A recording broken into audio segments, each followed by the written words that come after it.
நரியும் கோழிப் பண்ணையாரும். ஒரு கிராமத்தில் ஒரு பெரிய கோழிப் பண்ணை இருந்தது. அந்த பண்ணையின் முதலாளி ராமசாமி மிகவும் எச்சரிக்கையுடன் இருந்தார். அந்த பக்கத்திலேயே ஒரு புத்திசாலியான நரி இருந்தது. அந்த நரிக்கு கோழிக்கறி மிகவும் பிடிக்கும். ஆனால் ராமசாமியின் பாதுகாப்பு கண்ணை கடக்க முடியாமல் நரி ஒவ்வொரு முறையும் நன்றாக திட்டம் போட்டும் தோல்வியடைந்தது. ஒரு நாள் நரி ஒரு சூழ்ச்சி திட்டமிட்டது. ராமசாமி இல்லாத நேரம் பார்த்து நரி கோழிப் பண்ணைக்குள் நுழைந்தது. கோழிகள் பயத்தில் அங்கும் இங்கும் பயத்தில் ஓடின. சத்தம் கேட்டு ராமசாமி வேகமாக ஓடி வந்தார். அவர் வருவதை பார்த்த நரி அங்கு இருந்து ஓடியது.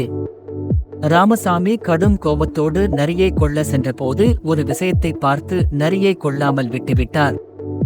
ஏனென்றால் அங்கு நரிக்கு 2 அழகான குட்டிகள் இருந்தன. இதை பார்த்த ராமசாமி நரியை கொன்றால் அந்த குட்டிகளை பார்த்து கொள்ள யாரும் இல்லையே என்று நரியை எதுவும் செய்யாமல் விட்டுவிட்டு பண்ணைக்கு திரும்பினார்.